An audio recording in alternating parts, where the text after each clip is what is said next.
A momento de escribir este video, nos encontramos en lo que parece ser la última oportunidad para el cine de superhéroes de mantenerse a flote, con las películas de Superman de DC y Cuatro Fantásticos de parte de Marvel siendo los que más han logrado llamar la atención en años, tras varios años en que pareciese ser que el género de superhéroes está perdiendo su lugar en la gran pantalla, con otros tipos de películas luchando por volverse la siguiente gran cosa. Yo soy un niño de los 2000, me tocó vivir este género en su auge y ver cómo se volvió tan dominante que estaba en todos lados durante la década de los 2010. Sin embargo, se vuelve fácil para mi generación ignorar que hubo una época en que los superhéroes eran mal vistos, pensados como algo bobo y poco digno de las salas de cine, tanto por la crítica como por el público general. Muchas de las películas del final del siglo pasado siendo un misterio para mí, las conozco y sé que son relevantes, pero no me daba el tiempo de verlas, por tanto he decidido comenzar una nueva serie para el canal, donde exploraremos las múltiples adaptaciones a la gran pantalla de algunos de los personajes más populares de la cultura americana. Antes de empezar, sin embargo, me gustaría colocar un par de reglas por mi propio beneficio mental. Regla 1. Únicamente hablaré de películas basadas en cómics. Si bien nos centraremos en Marvel y DC, al ser las dos casas más grandes, igualmente quiero darle su tiempo a otras películas de relevancia para la época. Regla 2. No hablaré de películas animadas, ni para televisión. Aún sí creo que hay películas animadas muy buenas, quiero centrarme en los live action. En cuanto a películas para televisión, no solo varias de estas están ligadas a shows que ahora mismo no tengo la intención de ver, sino que la mayoría son bastante olvidables en el gran esquema. Regla 3. No hablaré de ninguna serie. Si bien esto me hará tener que brincar algunas series muy interesantes, tales como Superman and Lois o Loki, también me salvará de tragarme cosas como todo el Arrowverso. Digamos que no quiero tragarme 7 temporadas de Flash donde cada una es peor que la anterior. Aunque sí hablaré por encima de alguna que otra serie, más que nada para dar contexto. Obviamente solo os queda escoger un lugar donde empezar, y creo que temáticamente no hay mejor lugar que con el héroe que lo empezó todo. Así que sin más dilación, sean bienvenidos a...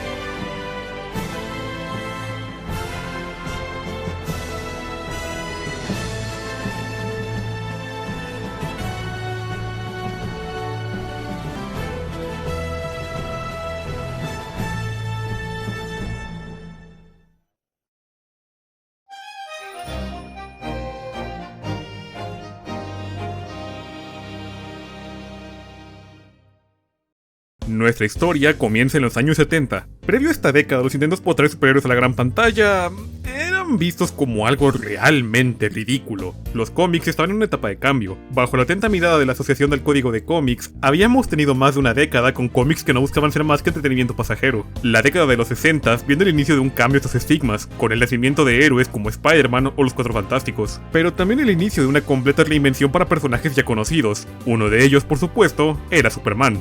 Creado en los años 30 por el escritor Jerry Siegel y el artista Joe Shuster, Superman se había convertido en uno de los personajes más populares del mundo de los cómics, a lo largo de los años manteniéndose como la base de cualquier superhéroe que fuese presentado después, algunos siendo una copia bastante más descarada que otros, ¿verdad, Capitán Marvel? Pese a que Superman continuará viendo cierta evolución en los cómics, definiendo más al personaje, rápidamente se notaría un fenómeno que se expandiría a lo largo del medio, y es que las adaptaciones comúnmente acababan influenciando al personaje futuro, presentándolo para nuevas audiencias que tenían nuevo interés por el concepto. En el caso de Superman, existen dos adaptaciones del personaje que suelen ser traídas a colación como las más importantes. Una de estas siendo las animaciones de estudios Fleischer, conocidas por los fanáticos del personaje no solo por ser animaciones muy impresionantes para los 40, sino que además introdujeron un nuevo aspecto al personaje, la habilidad de volar.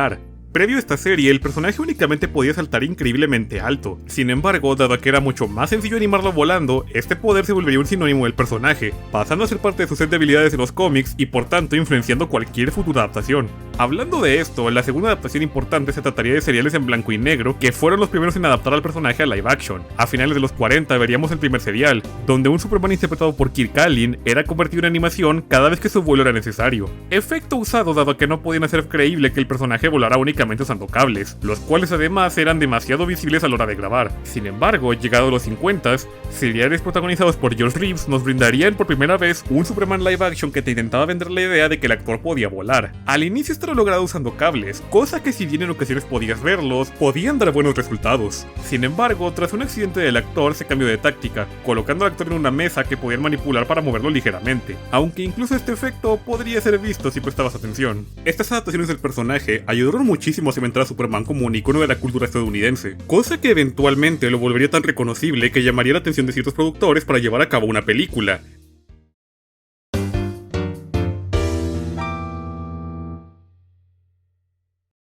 Estos de aquí son Alexander e Ilya Salkind. Padre e hijo eran productores que habían ganado enorme fama en el mundo del cine tras producir Los Tres Mosqueteros en el 73, seguida de Los Cuatro Mosqueteros en el 74. Películas que fueron creadas con la particularidad de ser grabadas al mismo tiempo. Tal cosa incluso llevando a la creación de la llamada cláusula Salkind, una nueva regla del cine que indicaba que una producción no podía ser convertida en dos si todos los involucrados no estaban de acuerdo contractualmente.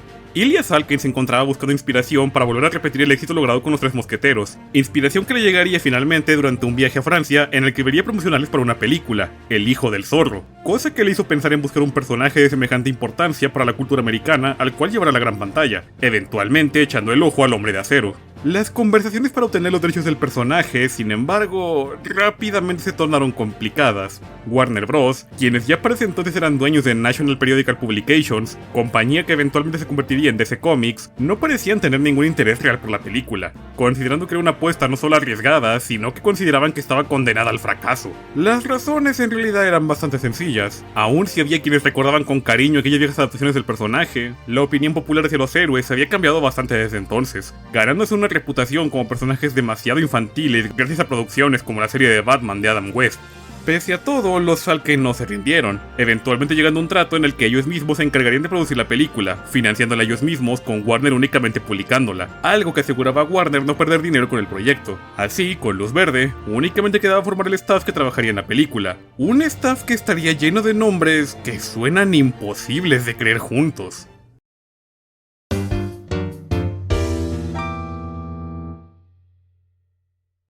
Los Salkind buscaban repetir lo que habían logrado con su anterior producción, y filmar dos películas al mismo tiempo, por tanto buscaron un escritor capaz de tal tarea, eventualmente cayendo en manos de, y no estoy bromeando, Mario Puzo, escritor de la novela original de El Padrino.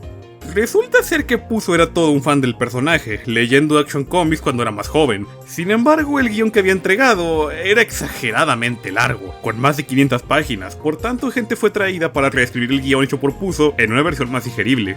Si ya de por sí el primer escritor fue alguien bizarramente famoso, las cosas no acabaron allí, puesto que aún tenían que conseguir un director. Varios agentes proponían sus clientes para la película, uno de esos agentes llamándolo a Salkind pensando que dirigir Superman podría serle de ayuda a su cliente, quien en ese momento pasaba por una situación difícil. Su cliente era un director poco conocido llamado Steven Spielberg, quien aunque estuvo a punto de recibir el visto bueno, los Salkind habían escuchado de los problemas que Spielberg tenía durante la producción de su película más reciente, y pensaron que sería una mejor idea esperar a ver cómo resultaba dicha cinta. Esa película era Jaws. Sobra decir que Spielberg no tenía interés en dirigir Superman tras convertirse en uno de los nombres más grandes de Hollywood, cosa que les llevó a interesarse por otro director que había empezado a ganar algo de fama, con su película más famosa siendo American Graffiti. Por supuesto que hablo de George Lucas, quien aunque parecía tener interés, no podía encargarse, porque estaba muy ocupado con un proyecto personal, una tonta película sobre unos magos espaciales o algo así.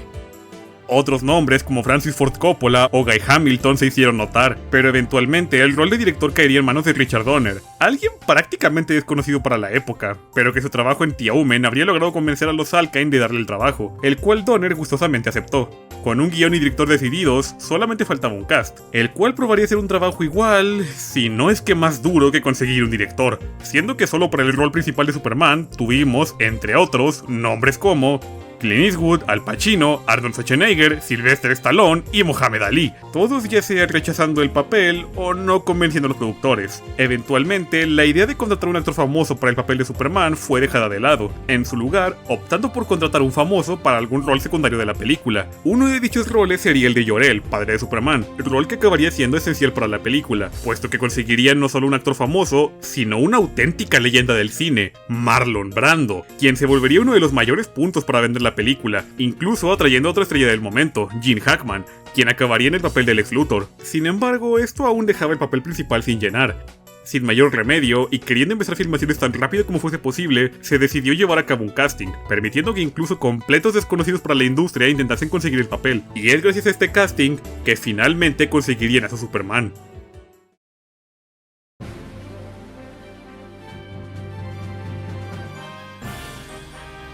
Christopher Reeve era desconocido para todo Hollywood, su carrera como actor apenas empezando. Sin embargo, el director de casting conocía a Reeve, y al pensar en quién podría ser indicado, ningún otro nombre se le pasó por la cabeza. pero tanto los Salkind como Donner no parecían estar muy de acuerdo con la idea, inicialmente rechazándolo dado a que no creían que él tuviese el físico para el papel, siendo que él era bastante flacucho en el momento. Por fortuna, el director de casting continuaría insistiendo, eventualmente convenciéndoles de darle a Reeve la oportunidad de hacer una prueba, donde si bien Ilya Salkind parecía convencido, Donner aún tenía la preocupación por su físico, dado a que el actor ocuparía formar muchísima masa muscular para realmente dar el pego. Reeve, totalmente dispuesto a quedarse con el papel, convencería a Donner de que podía mejorar su físico. Si bien Donner consideró esto una jugada arriesgada, pues tendría que poner toda su fe en que Reeve lograría el cambio, decidió finalmente contratarlo. Antes de acabar este punto, solo quiero mencionar una cosa, y es que por si faltaba otro nombre bizarro involucrado en esta producción, quien supervisaría el entrenamiento de Reeve para lograr su sorprendente cambio físico sería David Prowse, cuyo nombre tal vez no te suene, pero muy seguramente lo hayas visto, ya que este también era el hombre debajo del traje de Darth Vader.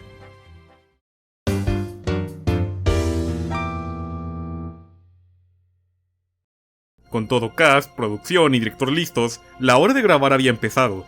O al menos eso se pensaba. Verás, Richard Donner tenía mucha pasión por el proyecto, algunos argumentando incluso que quizá tenía demasiada pasión, viéndose a sí mismo como el único capaz de hacer este proyecto, tomándolo como una misión personal hacer justicia al personaje en su adaptación, empezando con el guión, el cual mandaría otra serie de reescrituras puesto que consideraba que no eran lo bastante realista, siendo que para él, el guión parecía más una parodia que otra cosa, y Donner buscaba hacer una película seria, cosa que lo llevaría a enemistarse con el productor asignado por los Salkind, Pierre Spangler, quien constantemente le recordaría que estaba retrasado en su trabajo, y que estaba muy por encima del presupuesto. La enemistad entre Donner y Spangler acabaría escalando a tal punto que Donner decidiría banear completamente a Spangler del set simplemente por no tener que hablar con él. Según se dice, ambos nunca volviendo a verse la cara.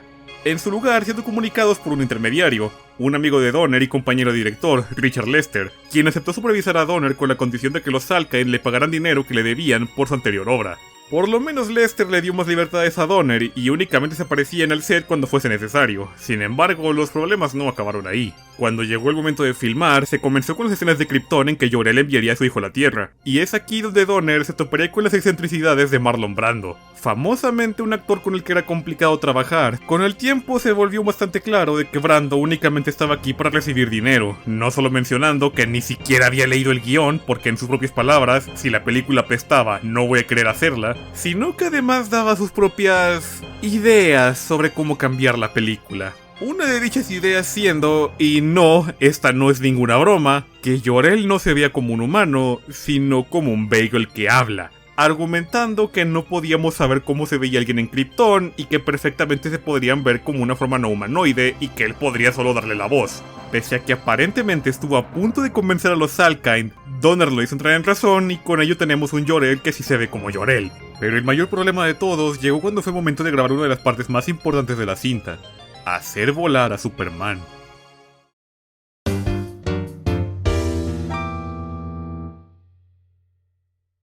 Hoy en día, si te pregunto, ¿cómo haces volar a un hombre en una película? La respuesta es bastante sencilla: CGI. Es sencillo, se ha estandarizado, y hoy día tenemos efectos lo bastante buenos para que no se note que el humano que estás viendo no es alguien real.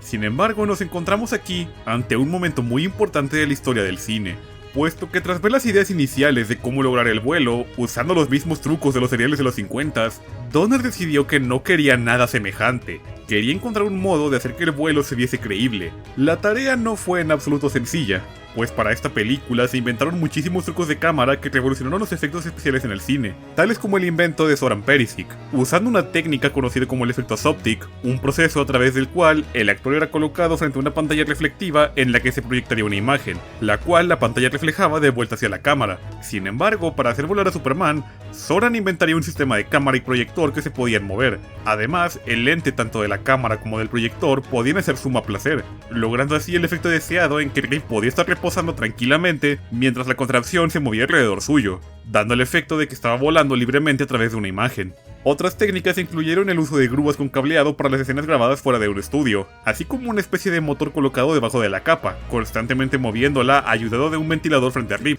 dando la sensación de que la capa se movía con el viento. Estos efectos de vuelo se volverían uno de los mayores orgullos de Donner, quien había vuelto una de sus mayores metas volver a Superman un personaje creíble para la audiencia. Quería que el público se perdiese en la magia de la escena y creyese que Superman realmente podía detener balas, realmente era capaz de levantar un helicóptero con una sola mano y por supuesto que realmente podía volar. Esto último incluso volviéndose el lema de la película: creerás que un hombre puede volar.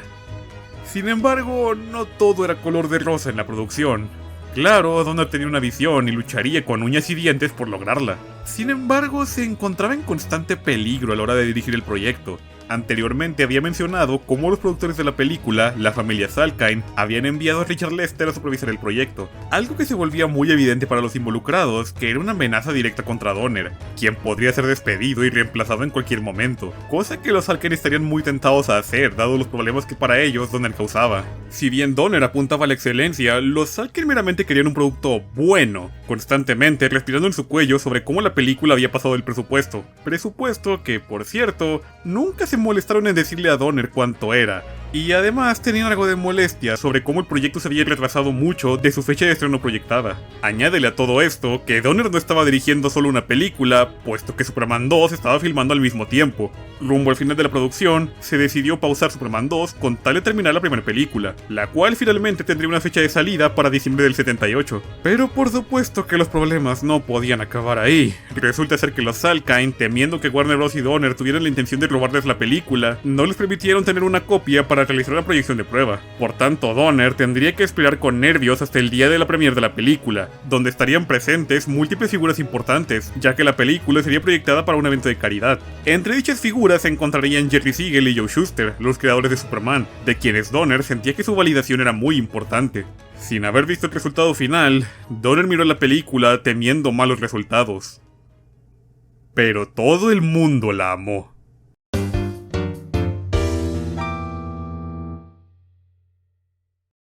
El 15 de diciembre, Superman se estrenaría en los Estados Unidos, no tardando mucho en llegar al resto del mundo, convirtiéndose en una de las películas más importantes de la década. Incluso los creadores de Superman, entre lágrimas de felicidad, dándole gracias a Donner por lo que había hecho con su creación, como gesto otorgándole una estatua de bronce de Superman. A lo largo del mundo, el boca a boca no se hizo esperar. Superman era sencillamente la película que tenías que ver y no te podías perder. Y cuando vi la película, pude entender perfectamente por qué causó el efecto que tuvo. En nuestros días podemos encontrar varias cosas que se podrían criticar. Los efectos revolucionarios de su época, hoy en día, especialmente con versiones de alta definición, se ven ya bastante viejos. O también podría decir que la historia no es la gran cosa, empezando con la historia de origen de Superman, que creo que sería totalmente redundante intentar explicárselo a ustedes. Después de esto, veríamos un poco de la juventud de Clark, donde después de la muerte de su padre hace un viaje de autodescubrimiento, encontrando sus orígenes kryptonianos. Y un último timeskip nos mostraría a Clark ya de adulto, no solo trabajando ya en Diario del Planeta, sino que también ya siendo Superman. Con el tiempo se nos presentaría a Lex Luthor, quien tras empezar a tener celos de Superman, desarrollaría su plan malvado, sumergir la costa oeste de los Estados Unidos al tomar control de un par de misiles.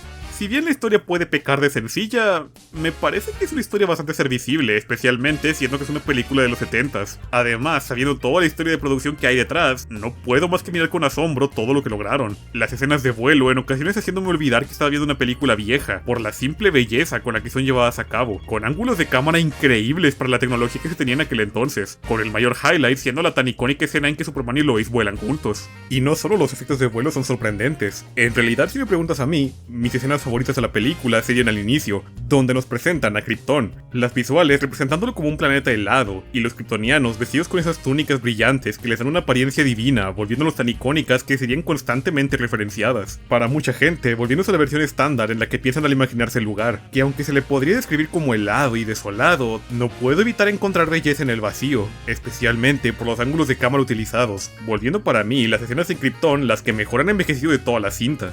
Por otro lado, tenemos una historia que, si bien es sencilla, encapsula todo lo que cabría esperar de una historia de Superman de la época. Superman es un bonachón idealista que luchará por todo lo que es correcto, utilizando sus poderes que lo vuelven un ser verdaderamente invencible dentro de la Tierra, evocando cómo este era representado en cómics de la época, incluso con los poderes que salen un tanto de la nada. Una de las escenas más divisivas de la cinta sería el final de la misma, donde Luthor logra llevar a cabo su plan con los misiles, únicamente para que Superman se meta debajo de la tierra para reparar el daño a mano limpia, volando a todos lados donde es necesitado para mitigar el daño hecho por Luthor. Sin embargo, para cuando se reencuentra con Lois, ocurre algo inesperado. En cualquier otra película de la época veríamos como el héroe logra llegar en el último segundo para salvar a la chica, pero aquí las cosas son diferentes, pues cuando Superman llega se encuentra con que Lois ha muerto, pero no dispuesto a aceptar tal cosa, decide hacer uso de una habilidad que solo esta versión del personaje posee: volar tan rápido alrededor del planeta que logra hacerlo girar en dirección contraria,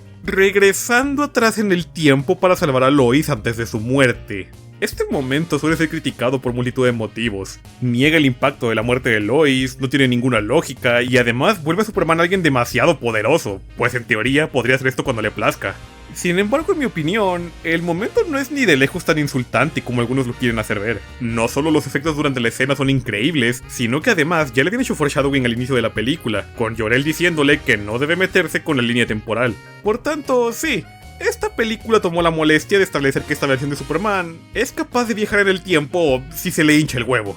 Veo que aunque no hable de Doctor Who en este canal, no me salvo de los viajeros del tiempo. Algo que me parece el aspecto más interesante de la película, aunque bien es igual algo que la vuelve una película rara para un público moderno, es el cómo esa se siente como una cápsula del tiempo de toda una época del personaje. Estamos lejos de los tiempos de hacer preguntas morales sobre la existencia de Superman. Él no tiene por qué cuestionar su lugar en la Tierra. Incluso Lex Luthor no es el frío y calculador villano que vemos en tiempos modernos, siendo colocado aquí como algo más semejante a su etapa de científico loco. Es algo que tal vez no muchos entiendan del todo porque me parece fascinante, pero es que sencillamente siento que es una historia de Superman que ya no se podría hacer así en nuestros días. Es una historia simple pero efectiva, que trae a flote todo aspecto de lo que hace Superman, pues... Superman. ¿Quién es usted? Un amigo. No es un personaje con el que te identifiques, es alguien que te inspira a ser una mejor persona, porque sus poderes no le hicieron súper, sino sus creencias en la verdad y la justicia. En la actualidad, esta película es recordada con cariño por fanáticos del personaje, su influencia en futuras historias siendo innegable. Para la industria del cine pasaría a la historia como una de las películas más importantes por su revolución en efectos especiales, dando el camino para los espectáculos visuales que tenemos hoy en día. Y todo empezó aquí, en la película que hizo que el mundo creyera que un hombre podía volar.